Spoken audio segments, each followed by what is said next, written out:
बिस्मिल्लाहिर्रहमानिर्रहीम। Welcome to my channel. आज मैं आपको बहुत ही टेस्टी और झटपट से तैयार होने वाले चिकन पकोड़े की लाजवाब रेसिपी बताऊंगी।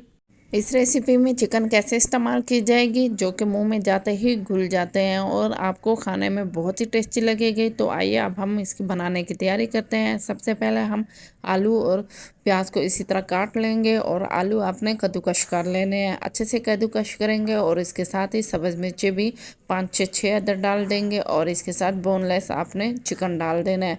चिकन को आपने पहले बॉईल कर लेना है। बॉईल इस तरह करेंगे, एक प्याज और टमाटर डाल के उसको खूब अच्छे से बॉईल करेंगे क्योंकि इससे चिकन का अच्छा जायका आता है। और इसके साथ ही हम अनारदाना डालेंगे। अनारदाना आपने 2 टेबलस्पून डाल देना है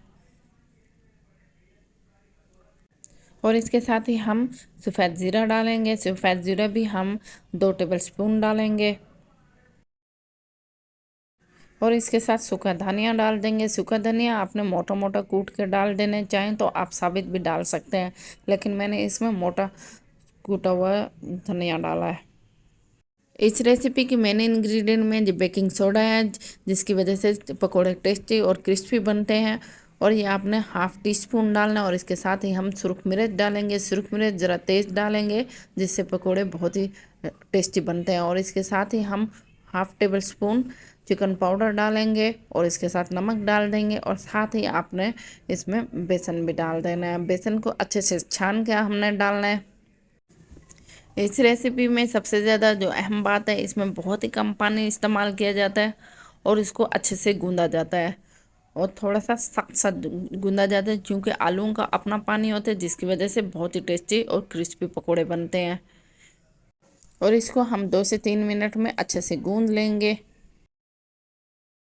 माशाल्लाह से ये अच्छे से हमने गूंद लिया। ये देखें अच्छे से इसमें चिकन भी नज़र आ रहे हैं और आलू भी बहुत अच्छे से मैरिनेट हो गए हैं। अब इसी तरह हम पकोड़े डालते जाएंगे, लेकिन इसके लिए सबसे आसान तरीका ये है कि एक बाउल में हम सेपरेट पानी लेंगे और इसी तरह ये हाथ गीला करके पकोड़े बना के हम इसको फ्राई पैन में डालते जाएंगे। इससे ये होगा कि आपके हाथ पे ये ज़्यादा चिपकेगा भी नहीं और बहुत आसानी से कढ़ाई में चला जाएगा। और इसके सबसे एंड में हम सब्ज़ धनिया, सब्ज़ मिर्च और पुदीना डाल देंगे। ऑयल को मीडियम हाई फ्लेम पे पहले गरम कर लेंगे। गरम कर लेने के बाद लो करेंगे और पकोड़े इसी तरह डालते जाएंगे। पकोड़ों में चम्मच नहीं हिलाया जाता ज़्यादातर पहले, जब तक पकोड़े ऊपर उठ के नहीं आ जाते। माशाल्लाह से बहुत अच्छे से पकोड़े रेडी हो गए हैं। 2 से 3 मिनट में ये अच्छे से पक जाते हैं। बहुत ही क्रिस्पी और बहुत ही लजीज पकोड़े तैयार हो गए हैं।